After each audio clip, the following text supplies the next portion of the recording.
la charla más o menos fluya por algunos de los derroteros que seguro que tienen el interés. Por un lado, en la función profesional de Nicolás, hablaremos lo primero de la genética, luego la función aficionada, su vocación, y hablaremos de la bioética, y luego su vocación activista, y por lo tanto en esa materia vamos a hablar un poco de la acción y de lo que ahora hay que hacer y lo que al menos él considera que se debe de hacer. Por lo tanto, empezando por la genética, vamos a ver, en España somos muy dados a discutir incluso los hechos. Bueno, pues vamos a los hechos, vamos a la ciencia, vamos a aquello que es constatable y que no es discutible. Nicolás, buenas tardes lo primero. Muy buenas tardes. Y bienvenido a Valladolid. Muchísimas gracias. Vamos a decir lo primero, o vamos a hacer la consideración científica de por qué podemos decir que un embrión ya es una vida humana, científicamente hablando. Muy bien. Permíteme, Ignacio, antes que te dé las gracias por tu amabilidad en aquella tarde que lo pasamos tan bien, y por supuesto también a Juan Ignacio de los Mozos y a todas las personas que están aquí por el interés que se haya suscitado esta charla, coloquio que vamos a tratar de mantener. Y ya yendo al grano, la pregunta primera es ¿por qué decimos que un embrión es una vida o algo por el estilo? Pues vamos a decir que desde los datos de la ciencia, y cada día con más datos, por decirlo de una manera así coloquial, pues tenemos la evidencia clara de que la primera realidad corporal, la primera realidad física de un ser humano es cuando se unen los dos gametos, uno procedente del padre, otro procedente de la madre, se combinan, se reúnen los núcleos en una sola célula que se llama cigoto, y ahí tenemos una combinación de genes nueva que no existía ni en el padre ni en la madre y que marca la identidad de esa nueva vida que acaba de comenzar. Es decir, la primera realidad corporal del ser humano es el cigoto. Lo es por identidad genética, porque además esa identidad genética nos acompaña a todos de por vida. Es decir, tenemos los mismos genes, la misma combinación paterno-materna que recibimos en el momento de la fecundación. No nos cambia a lo largo de la vida y nos moriremos con esa combinación de genes que es prácticamente lo que está impreso en el ADN, esa molécula, la molécula de la vida que llamamos, que es donde están los 21.000 genes, 21.000 de procedencia paterna y 21.000 de procedencia materna. Por tanto, el cigoto y el embrión son las primeras etapas de la vida, y el cigoto ya es la primera realidad corporal humana. Por lo tanto, se puede decir que la información genética que contiene el cigoto es la que nos va a acompañar durante toda la vida, y que así pasen 90 años, esa información genética sigue siendo relevante. Sigue siendo la misma. Sigue siendo la misma. Sigue siendo la misma. Nosotros al final partimos de una célula que se va a empezar a dividir, un fenómeno que llamamos mitosis en biología muy conocido, y que va a empezar a proliferar esas células. Llega un momento que se empiezan a diferenciar, van a dar lugar hasta 220 tipos de tejidos que se reúnen en una serie de órganos, sistemas, y configuran lo que es nuestro organismo.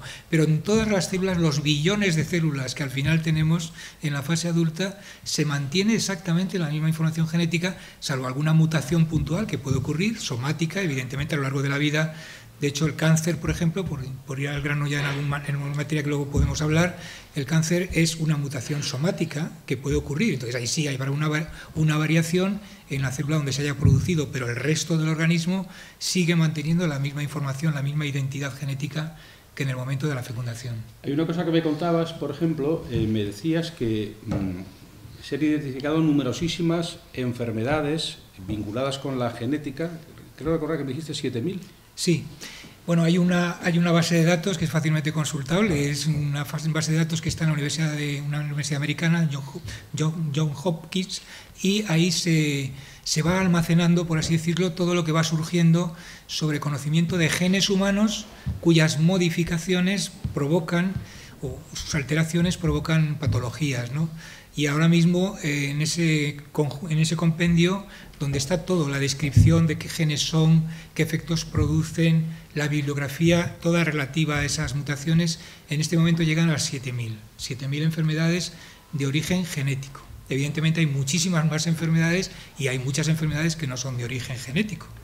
Pues podríamos decir, por ejemplo, cualquier infección no tiene base en nuestros genes, es una cosa que nos viene o nos sobreviene de fuera, y nos agrede y enfermamos, pero no porque seamos nosotros potencialmente portadores de genes que causen la enfermedad. En todo caso, a lo mejor sí puede haber algo de genético en cada uno de nosotros, de mayor o menor capacidad de defensa. Nuestro sistema inmunológico también es genéticamente importante, ¿no?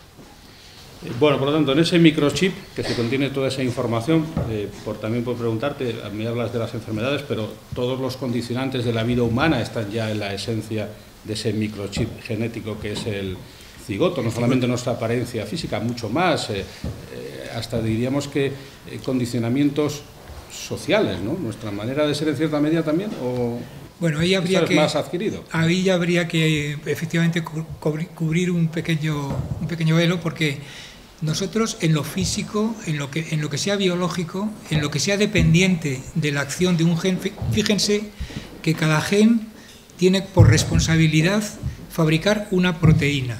Y nosotros al final, nuestro organismo fundamentalmente está, bueno, hay muchos tipos de moléculas, pero fundamentalmente lo que es el armazón de cualquier organismo, de cualquier ser vivo, son proteínas. Las proteínas son los destinatarios de la información de los genes. Cuando un gen muta o cambia, va a variar una proteína, y esa proteína alterada pues puede determinar la aparición de un defecto congénito en el metabolismo o de cualquier alteración.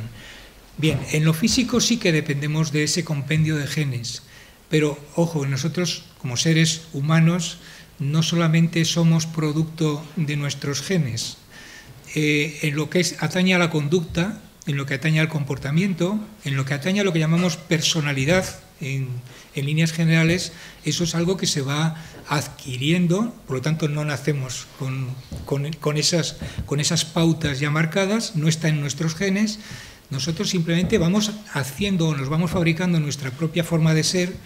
¿A base de qué? De las influencias que recibimos durante nuestra etapa infantil, juvenil, educacional, los amigos, las amistades, todo eso nos va formando como personas, porque efectivamente somos seres corpóreo-espirituales, ese es el gran marchamo que tiene el ser humano, es que no solamente somos seres físicos, sino que además tenemos cada uno un espíritu y tenemos una forma de ser, y esa forma de ser se va labrando, no es producto de nuestros genes. Nosotros transmitimos genes a la descendencia y podemos transmitir también experiencias, pero esas experiencias luego pues se van modificando a lo largo de nuestra vida y podemos, digamos, somos seres libres y podemos, dentro de esa libertad, no nos movemos solo por instintos, que sería lo genético, sino que nos movemos también por un raciocinio, y ese raciocinio viene determinado por una conciencia formada a base de educación. Por lo tanto, por sacar ya una conclusión primera, si se destruye un cigoto, se está destruyendo un proyecto de vida o una vida ya en concreto, irrepetible, constatable, fehaciente, real. Sí, si se destruye un cigoto o sus derivados inmediatos, que es prácticamente la vida inicial, lo que llamamos embrión. El cigoto ya se puede considerar un embrión unicelular, pero el cigoto inmediatamente que se forma empieza a proliferar, empieza a dividirse. ¿Cuándo se forma? Sí. ¿Podrías hablar un poco de tiempos? Bueno, pues el cigoto, si ponemos el reloj a cero, aproximadamente a las 72 horas ese cigoto ya se ha dividido. Ya tenemos 2 células, e inmediatamente, en 24 horas después, ya tenemos 4, 8, 16 y empieza todo muy deprisa. Prácticamente en 5 días o en 6, 7 días, como mucho, ya tenemos un centenar de células. Hemos llegado a un estadio del desarrollo embrionario que llamamos blastocisto, que es en el momento en que ese embrión, que se deriva del cigoto, se implanta en el útero materno, anida. Ahí ya queda protegido y empieza a relacionarse con ese ambiente bioquímico que le ofrece la madre, ese ambiente materno, ese claustro materno-fetal, podríamos ya decir, y a partir de ahí sigue el desarrollo sin pérdida de continuidad. De modo que cualquier acción que vaya en contra de ese desarrollo a lo largo de esas horas, de esas primeras horas o días, es evidentemente destructivo. Es decir, si destruimos un embrión, lo que estamos destruyendo es una vida humana, claramente, claro. Porque hemos dicho, la vida humana empieza en el momento de la fecundación, en ese cigoto, todo lo que viene después es muy importante, hasta la implantación. Ahí en las técnicas de fecundación in vitro, las que se hacen en laboratorio, pues el problema que existe es que esos embriones, como se han creado en un medio externo al organismo materno, pues son manipulables, y por lo tanto esa tentación de manipular los embriones, veremos que ese es uno de los motivos de la iniciativa europea One of Us que tenemos en la imagen. Pues efectivamente esa tentación de manipular los embriones es lo que ha motivado que se mueva mucha gente llamando la atención, ojo, que son vidas humanas, que esos embriones no son cosas que uno fabrica o produce en el laboratorio, sino que son auténticamente vidas humanas que están creadas para mantenerse y para crecer y para llegar a adulto, ¿no? Bueno, entonces, ¿cuál es la diferencia entre los mellizos, los gemelos, los siameses en este proceso que nos estás describiendo? ¿Qué pasa de diferente para que tenga lugar estas circunstancias? Bueno, sí, hay realmente mellizos y gemelos pueden incluso hasta considerarse equivalentes, por lo menos popularmente se consideran lo mismo, ¿no? Hay alguna diferencia, ¿no? Gemelos, vamos a hablar de gemelos que son idénticos, los llamados gemelos idénticos, que también se llaman gemelos monocigóticos, son el producto de que el embrión que se formó, procedente de un solo cigoto, pues durante esas primeras etapas del desarrollo, antes de la implantación, se puede accidentalmente subdividir y dar lugar a dos masas celulares, en principio más entre comillas, porque son vidas humanas, pero casi que si se subdivide un embrión en esas primeras etapas y se crean dos embriones a partir de lo que era uno, pues ya pueden seguir su vida independiente y anidar cada uno por su lado y tener en común una misma protección, digamos un vitelo común o no. Esto ya es ajeno a la historia de los gemelos, pero son gemelos que llamamos idénticos porque al proceder de un solo cigoto tienen la misma identidad genética. Hemos dicho que la identidad genética se forma en el cigoto y se mantiene, por lo tanto si se subdivide en dos, un embrión, los dos subembriones, que ahora son ya dos vidas humanas, pues realmente llevan la misma carga genética, la misma información. Mellizos realmente podrían ser gemelos también monocigóticos o no, porque también hay gemelos dicigóticos procedentes de dos fecundaciones independientes, es decir, dos ovocélulas. Es un accidente raro porque normalmente en cada ovulación se desprende normalmente un solo óvulo y se fecunda un óvulo nada más, pero si por error pues hubiese dos óvulos y en el camino se encontraran con espermatozoides, dos óvulos independientes, pues tendríamos dos cigotos y en ese caso podrían ser genéticamente, y lo son, normalmente son genéticamente distintos, porque cada uno tendrá una combinación de genes paterno-materna diferente. Gemelos y mellizos es simplemente pues, seres humanos que, digamos, coexisten en el seno materno y nacen prácticamente al mismo tiempo, procedentes de un solo acto fecundacional, y entonces diríamos que son monocigóticos, o de dos independientes y diríamos que son dicigóticos.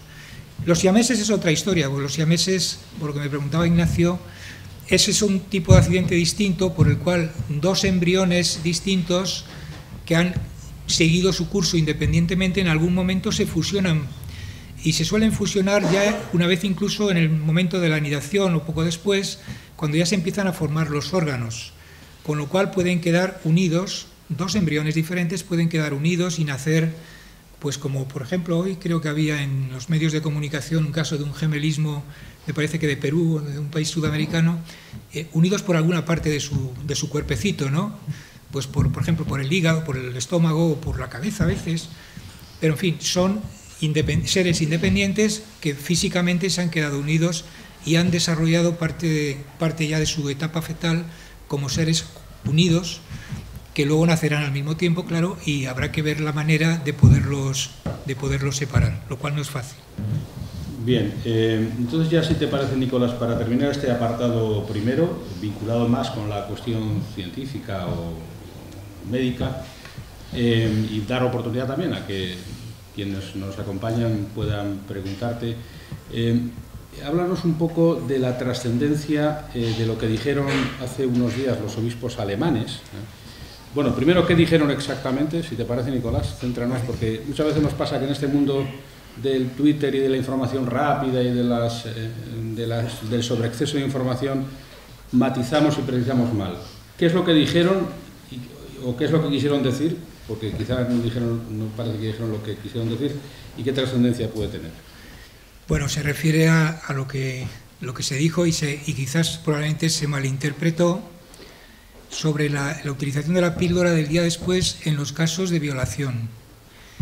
Hubo efectivamente un obispo alemán, el arzobispo de Colonia, el arzobispo Meissner, que hizo unas declaraciones en las cuales, claro, para esos casos de violación, la Iglesia pues admite la utilización de métodos anticonceptivos si todavía no se hubiera llegado a la concepción, a la fecundación. El lavado vaginal, que se ha practicado en muchos centros sanitarios cuando llega una chica que le ha pasado esto, pues está autorizado realmente por la Iglesia porque es un caso de violación. Y claro, lo que dijo el obispo, en este caso el arzobispo, fue que se podría admitir la utilización incluso de píldoras con la misma finalidad que el lavado vaginal, siempre y cuando esas píldoras solamente tuvieran un efecto anticonceptivo. Es decir, si no se hubiera llegado a producir la fusión y la formación de un cigoto, que se pudiera evitar esa formación del cigoto. Por lo tanto, ahí no hay todavía vida humana, no se ha formado el cigoto, y en ese caso, después de una violación, se admite por la Iglesia la utilización de esa metodología. El problema es que, claro, eso se ha unido al tema de la píldora del día después, y ahí es donde viene la confusión. Porque la píldora del día después, pues realmente no es solamente, hasta donde se sabe, por los datos científicos que tenemos, no solamente actúa como anticonceptivo, evitando la fecundación en el caso de que no la hubiera habido, sino que además tiene un doble efecto, una doble actividad, que es impedir la anidación en el caso de que sí ya hubiera habido fecundación. Es decir, si tenemos ya un cigoto o un embrión que baja por las trompas de Falopio para anidar, y en ese momento, o antes o unas horas antes, se ha ingerido la píldora del día después, se evita que el embrión anide y se expulse. Por lo tanto, con lo cual esto ya tiene otro cariz, porque sería un aborto en el sentido de que estamos impidiendo que esa vida siga adelante. Eso es lo que quizás le faltó decir al obispo Meissner, y luego pues ha sido corregido, porque desde la Iglesia pues se ha aclarado todo esto diciendo que no existe una píldora, y en España, por ejemplo, la que se pide tiene un principio activo que es el levonorgestrel, que es realmente de doble acción. Es anti o anovulatorio, evita que haya ovulación y por lo tanto que haya fecundación, pero luego tiene también un efecto de modificación de la pared del endometrio del útero para impedir la anidación. Según cuando se haya tomado, y ahí hay una serie de gráficos que podríamos, pero no era fácil traerlos estratégicamente para que ustedes lo vieran, pero según cuando se haya ingerido la píldora del día después, puede tener o efecto anovulatorio, y en ese caso no habría un problema porque sería anticonceptiva, y en el caso de violación se admite, pero como puede tener también el efecto de impedir la anidación y el embrión haber estado formado, entonces cuando ya la Iglesia ahí dice no, porque esto equivale a un aborto y por lo tanto la Iglesia no lo puede admitir. Nunca es lícito asesinar a un ser humano, es la doctrina de la Iglesia. Entonces ese es un poco el asunto. Pero ahora hay casuística científica suficiente para decir que efectivamente las píldoras que se están expidiendo en España, que tienen las denominaciones comerciales de Postinor y Norlevo, que tienen ese principio activo que les he dicho a ustedes, tienen esa doble acción, anovulatoria y también antiimplantatoria. Y nunca se sabe cuándo actúa de una manera o de otra. Por lo tanto, ante la incógnita, pues la ingesta de esa píldora equivale o tiene una cierta intencionalidad de evitar que el embrión siga adelante si se ha llegado a formar, y eso es realmente un aborto químico. Muy bien, pues yo creo que podríamos, si te parece, dejar este apartado más científico, más técnico aquí. Vamos, si os parece, a dar un pasito más en la estructura que teníamos prevista para hablar de la bioética. Y la verdad es que en las manos de Nicolás estamos muy bien, porque Nicolás fue responsable del módulo científico del curso de bioética de la cátedra de la UNESCO, y además es asesor para temas de bioética de la Conferencia Episcopal Española y consultor del Consejo Pontificio para la Familia en Roma. Pero me contaba el otro día, porque claro, estos asuntos de la bioética tienen también mucho de aventura personal, de tomar riesgos, de dar la cara, de enfrentarse a las cosas. Me contaba el otro día Nicolás el caso de un ginecólogo de Algeciras que se ha tenido que enfrentar nada menos que a la Junta de Andalucía, cosa que es fácil enfrentarse si se está en Bilbao, pero no es tan fácil si se trabaja en Algeciras. Cuéntanos el episodio este, si te parece, porque yo creo que tiene un valor de ejemplo muy significativo. Sí, podemos decir el nombre, ¿no? Claro. Yo creo que es un valiente que merece que se le reconozca. Se está refiriendo, Ignacio, a el doctor Esteban Rodríguez Martín, que es un ginecólogo, uno de los promotores de una rama de Acteoir que se llama Derecho a la Vida.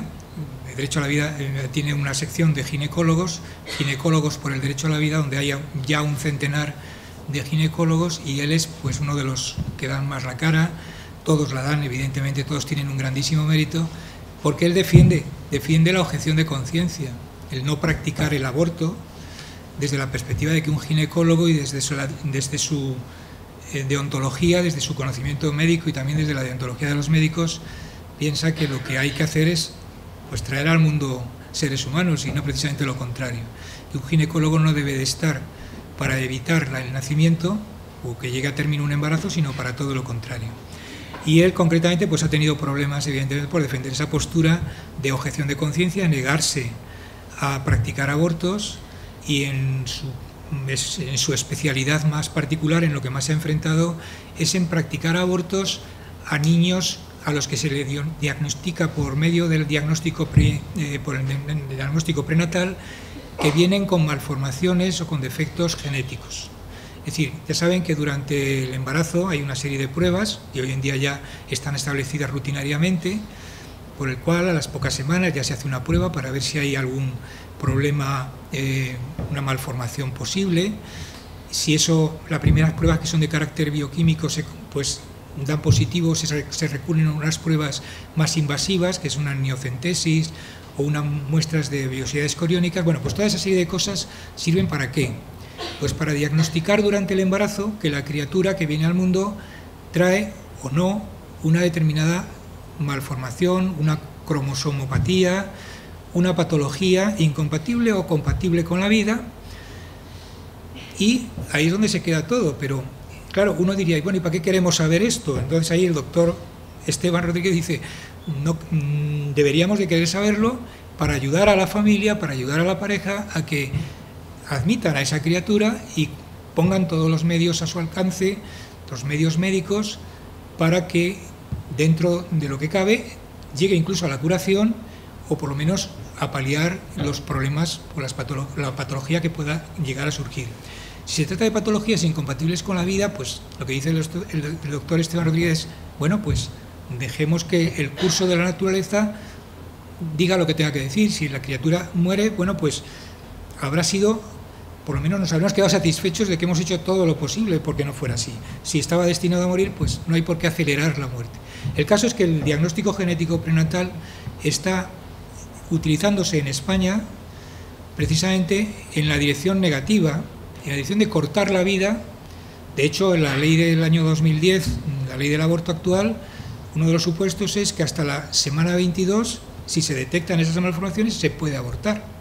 Y prácticamente se ha convertido en la causa de muchas muertes, incluso de que haya descendido nada menos que hasta en un 90% el nacimiento de niños con síndrome de Down. Y justamente me parece que es hoy o ayer, hoy se celebra. Entonces vamos a hacerle un homenaje a estas personas que tienen todo el derecho de vivir, porque además tienen una alegría impresionante, son un ejemplo de lucha por la vida, tanto ellos como sus padres, como sus hermanos, que los acogen con una alegría inmensa. Y por lo tanto no hay por qué cortar, no tenemos por qué convertir, no tiene por qué un ginecólogo convertirse en el verdugo de estas criaturas, arrogándose un derecho a decir que van a tener una vida triste o van a tener una vida infructuosa o que van a ser unos inútiles para la sociedad. ¿Quién es capaz de calificar de esa manera a estas personas, ¿no? Es decir, y eso es lo que desde el fondo de la conciencia, desde la autonomía moral que le da un médico que está para salvar vidas y no para cortarlas, pues salen al paso ginecólogos como Esteban, al que bueno, yo desde aquí pues le hago un pequeño homenaje.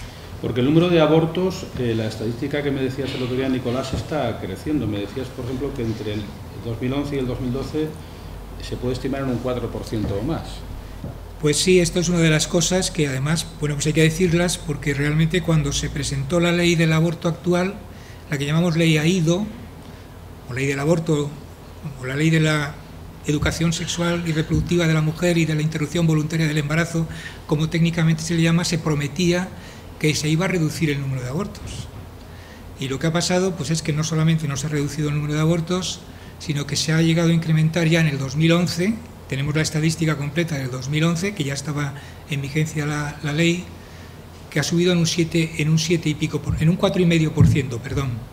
4,5%, pero que luego se refleja en que, por ejemplo, ha crecido hasta un 7% el número de abortos de mujeres de más de 30 años, e incluso también ha crecido en un 7% los abortos en menores de 20 años, es decir, cifras que se han disparado realmente respecto a lo que estaba pasando en años anteriores.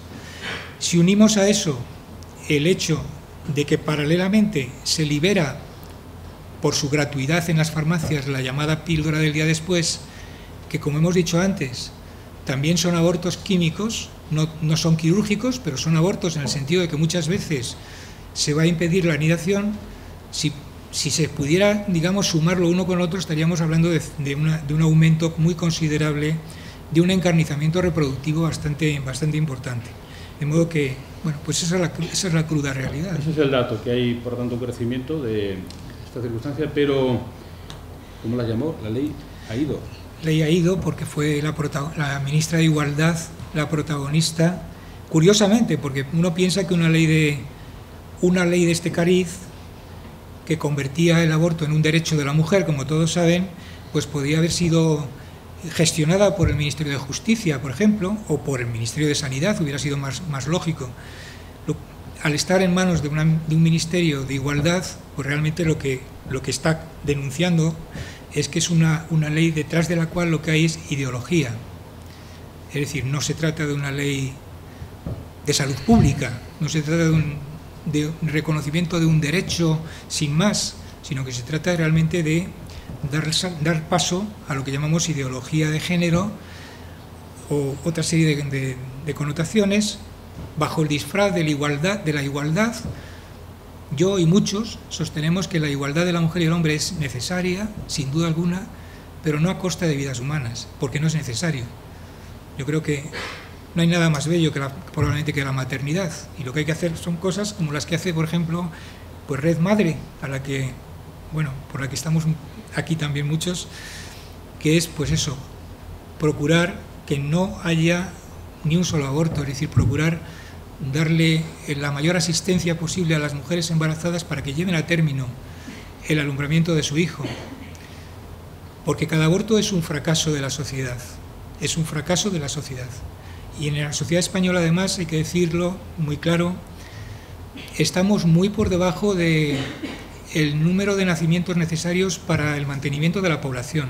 Se está invirtiendo la pirámide poblacional y vamos a tener un gravísimo problema dentro de unas décadas, porque cada vez nacen menos niños, la pirámide ya se ha invertido, de hecho, y no vamos a tener mano de obra, va a ser malo incluso también para la economía, para el mantenimiento de los servicios sociales y demás, ¿no? Es decir, pero en fin, esa no es la razón fundamental. Para mí la razón fundamental es que las criaturas, los no nacidos, el nascituro son vidas humanas y nadie tiene derecho a arrebatar esa vida. ¿Tenéis frío? Vale, creo que está fuerte por si acaso. Vaya, entonces la ley AIDO ha provocado, entre otros desastres, un desastre de aplicación en quienes tienen la responsabilidad legal de hacerlo, que en el caso de las comunidades autónomas con transferencia de materia sanitaria, que son todas, pues y en lo que nos incumbe es la Junta de Castilla y León, que explica que no tiene más remedio que poner en aplicación esta ley, aunque contravenga principios que quienes la ejecutan consideren irrenunciables. Entonces vamos a abordar esto un poco a la luz de la bioética, Nicolás, si te parece, en dos dimensiones. Primero, ¿en realidad crees que lo que está ocurriendo es lo que debe ocurrir o todavía se pueden hacer correcciones por parte de las instituciones para ser más útiles en la aplicación de la ley o sencillamente no aplicarla o dejarlo como está? ¿Cómo lo ves? Bueno, si te refieres a una posible reforma de la ley del aborto, yo evidentemente estoy con los que pensamos a favor de la vida. Por lo tanto, ¿te parece? Solo hablamos en el siguiente apartado, tal y como están las cosas ahora, ¿qué deberían hacer instituciones como la Junta de Castilla y León respecto de la aplicación o no de la ley? Por lo de pronto no subvencionar ni un solo aborto, que es también algo de lo que pedimos en la iniciativa One of Us con relación a ámbito europeo.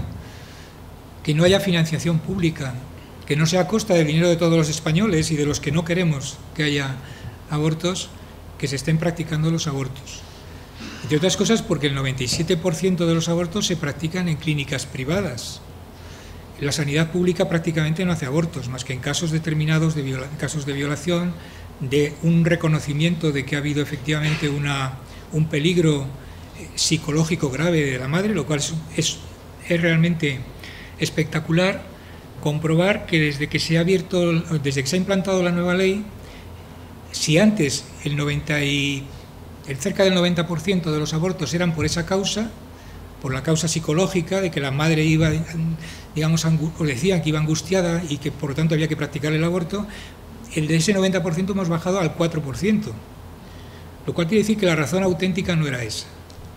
Ahora lo que pasa es que todos esos abortos que antes se enmascaraban diciendo que era por una causa de ese tipo, realmente se han trasladado a la permisividad hasta la 14ª semana, aborto libre, como todos saben perfectamente ya con esta nueva ley. Por lo de pronto, no subvencionar los abortos, puesto que bueno, son hechos que no tienen por qué caer en las espaldas de los contribuyentes. Sin embargo, las instituciones pretextan a su favor que no tienen opción, que la ley está para cumplirla y que por lo tanto tienen que dar esa prestación vía concertación o, aunque tú dices que es menor, a través del servicio de la sanidad propia. Realmente hoy en día los costes de un aborto, que son en las clínicas privadas, son de unos 300 a 500 euros, según creo, pues cubren perfectamente todos los gastos necesarios para hacer algo tan destructivo como es el aborto. O sea, no creo necesario realmente ninguna subvención en clínicas privadas para ese asunto. Y cuando se trata de ese 2 o 3% residual de abortos que se practican en centros públicos, la cosa ya puede ser un poco distinta, pero ahí ya normalmente es que habrá razones de más peso que la voluntad simple de abortar, puesto que ahí sí que tiene que haber un dictamen clínico, tiene que haber una causa, puede ser violación o puede ser no violación, sino un problema de la madre realmente que se puede haber demostrado, y en ese caso, bueno, pues ya dentro de la casuística de las subvenciones que tienen los sistemas públicos de salud. Y en tu condición de consultor del Consejo Pontificio para la Familia, a la Conferencia Episcopal, ¿qué le aconsejarías en esta materia? ¿Tú crees que las cosas están bien como están, o dada la circunstancia de que no parece que hasta que se reforme la ley su instrumentación esté siendo modificada, ¿tú crees que alguien debiera dar algún paso en esa dirección? No, yo creo que la Conferencia Episcopal en esto lo tiene muy claro, lo tiene mucho más claro probablemente que muchos de los laicos o de las personas que, bueno, sean o no sean, somos creyentes o no lo seamos. Es decir, la vida es sagrada para la Iglesia Católica y por lo tanto ellos ya saben perfectamente que no es lícito, como decíamos antes, el arrancar la vida del seno de la madre, ¿no? Es equivalente a un asesinato. Lo tiene tan claro que incluso en el canon, creo que se llama 1398, una cosa así, se proclama la excomunión para quien practica el aborto, y para la protagonista del aborto y para quienes colaboran con el aborto. De modo que desde esa perspectiva, incluso del derecho penal que la Iglesia tiene, que es, repito, la pena de excomunión, pues no creo que tengamos mucho que decirles. Son quizás ellos los que moralmente nos están reclamando que defendamos esas vidas desde la perspectiva, lógicamente, de la sacralidad de la vida humana. Y ya en el apartado tercero, que entramos en la fase final de nuestra sesión de esta tarde, por hablar de la sentencia del 28 de octubre del 2011 del Alto Tribunal de Luxemburgo, que obliga a los países a adaptar sus leyes para que no se usen embriones con finalidad industrial. Y en particular habría dos leyes que cambiar a la luz de la sentencia, que ambas son leyes de la etapa Zapatero. Bueno, Zapatero parece que fue muy activo legislando en esta materia hasta un total de 19 diferentes, pero en particular habría que cambiar dos. Es la iniciativa Uno de Nosotros, One of Us, que estamos mencionando esta tarde, que consiste en reunir 1 millón de firmas en toda la Unión Europea para evitar que haya dinero público en la investigación con embriones. Nicolás, háblanos de las leyes que habría que reformar a la luz de la sentencia del Tribunal de Luxemburgo. Es sorprendente, por otra parte, que una sentencia de esta naturaleza, que tanto que sacralizamos tribunales de esta envergadura, pues no se ponga en valor, y luego en qué punto el gobierno de Rajoy está en la aplicación de estas materias y, bueno, esa ley del aborto modificativa que parece que no acaba de salir. Y con esto vamos completando. Bueno, en cuanto a la sentencia del Tribunal de Justicia Europeo, del Alto Tribunal de Luxemburgo, es una respuesta a una pregunta. Es un tema prejudicial que viene desde una consulta que se le hace desde el Tribunal Supremo de Justicia de Alemania, porque había surgido allí una pega, porque había un biotecnólogo que había desarrollado una patente que prometía curación del Parkinson a partir de células madre embrionarias. Entonces hubo una denuncia de Greenpeace, esa asociación digamos tan altruista que todos, y tan pintoresca que todos, bueno, tiene cosas muy buenas, y entre otras esta, pues Greenpeace denuncia que no se pueden utilizar embriones humanos, porque son vidas humanas, son seres humanos, por muy noble que sea la causa. De hecho, tampoco se había demostrado que la patente fuera realmente un éxito. Y repito que hay células madre hoy en día no embrionarias que están supliendo esa historia y que realmente están dando mucho mejores resultados, ¿no? Si quieren luego hablamos de eso.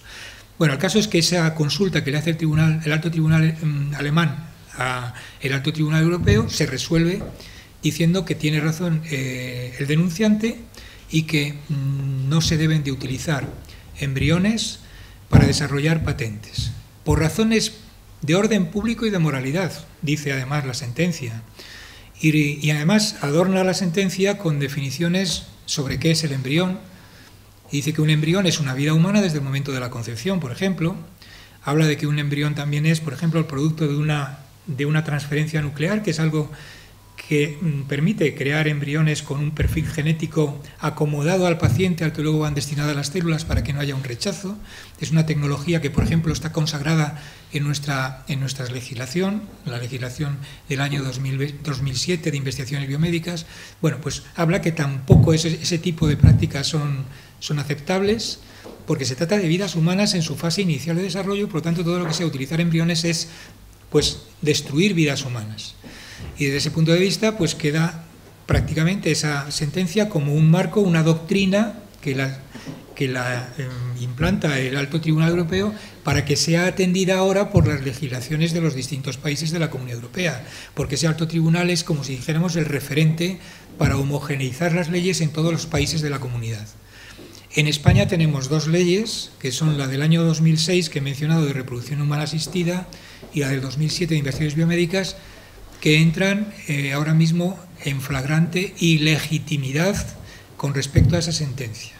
A partir de esa sentencia, estas dos leyes están ilegitimadas, porque primero, no hay preembriones, sino que hay embriones desde el primer instante. Segundo, no se pueden destruir o no se deben destruir por razones de orden público y de moralidad, como dice el Alto Tribunal, y por lo tanto, eso que en las leyes españolas está indicado, que haya estado un apartado entero de creación de embriones con fines de investigación o creación de embriones para aplicaciones biomédicas o para patentes, debe de ser inmediatamente retirado de estas leyes. Paralelamente ha surgido la iniciativa europea, no sé si es el momento de hablar también de ella. Sí, claro. La iniciativa europea va por el mismo camino, es decir, esta iniciativa europea, que es una iniciativa popular que se llama, nace a raíz del convenio de Lisboa que se llama, ¿no? Y esta iniciativa europea lo que pretende es precisamente pedir a Bruselas, al gobierno europeo, que no se financien con fondos públicos de la comunidad en el nuevo marco, el nuevo marco que se llama el Horizonte 2020, que es el nuevo marco de investigación e innovación tecnológica, que no se subvencione ningún proyecto ni ninguna investigación que suponga la destrucción de embriones, que suponga la destrucción de vidas humanas, que tampoco se subvencionen con fondos públicos europeos pues iniciativas que vayan encaminadas a la promoción del aborto en países en vías de desarrollo. En fin, son el compendio un poco lo que se pretende con esta. Pero la iniciativa europea parte, en cierta medida, de ese marco nuevo que aparece con esa doctrina que hemos dicho de respeto a la dignidad. Además se habla de respeto a la dignidad de la vida humana, no destrucción de vidas humanas por razones de moralidad, de orden público y de dignidad de la vida desde el momento de la fecundación. Repito que este es un poco el marco y esto es lo que se pide. También se piden otra serie de iniciativas, que no se subvencionen, por ejemplo, tecnologías de clonación, que no se subvencione nada que tenga que ver, por ejemplo, con la modificación del genoma humano, que no se realicen destrucciones de embriones, etcétera, etcétera. Es decir, hay todo un compendio de cuestiones que están todas relacionadas con el respeto a la dignidad de la vida humana desde el momento de la fecundación. Eso es un poco la respuesta, para lo cual pues tenemos que lograr entre todos los países de la Comunidad Europea y entre los españoles, por supuesto, la más alta participación que podamos, 1 millón de firmas para respaldarla, porque es el mínimo que se nos exige. ¿Antes de cuándo? Antes del 1 de noviembre. De modo que hay que correr, hay que darse prisa, porque en este momento estamos todavía con una cifra un poquito baja y hay que acelerar un poco la recogida de firmas. ¿Y cuál es el procedimiento? Hay dos procedimientos. Uno de ellos es entrar en la página web que está aquí, esa misma web que vemos ahí, oneofus.es o .eu, luego hay una española, pero vamos, la que está en Bruselas es esta que vemos ahí. Entrando ahí, enseguida van a encontrar, aparte de mucha información, en fin, la finalidad, la explicación, la justificación y todo eso, y textos de muchos colaboradores que están y que estamos trabajando en esta causa, pues van a encontrar ahí un lugar que pone firma. Entonces no hay más que pinchar con el ordenador, se entra ahí y es muy sencillo, en 3 minutos se ha firmado. No hay nada más que poner el nombre, el documento nacional de identidad o pasaporte, algún dato más que me parece que pide la nacionalidad, no sé si el domicilio, y luego traducir unas letrillas que aparecen ahí un poco, digamos, desviadas para evitar que haya... Eso es un control que se hace en los mecanismos estos de recogidas de firmas cuando se hace por internet, para evitar que se metan o se equivoquen o aparezcan por ahí por medio de spam. Es decir, que sean reconocidas como que es una persona la que está realmente mandando esos datos, y pasado ese pequeño trámite, inmediatamente nos va a salir una respuesta diciendo que su firma ha sido reconocida y nos da una clave, etcétera, etcétera. Es muy sencillo. Si no se puede hacer, o se tienen dificultades, o no se tiene ordenador, o no se maneja uno bien en las teclas, pues también hay unas hojas de firmas en papel, pues simplemente poniendo los mismos datos, y creo que aquí pues tenemos papeles en este momento a su disposición si alguno lo desea. Muy bien, pues te quiero dar las gracias en nombre de todos los asistentes a esta sesión.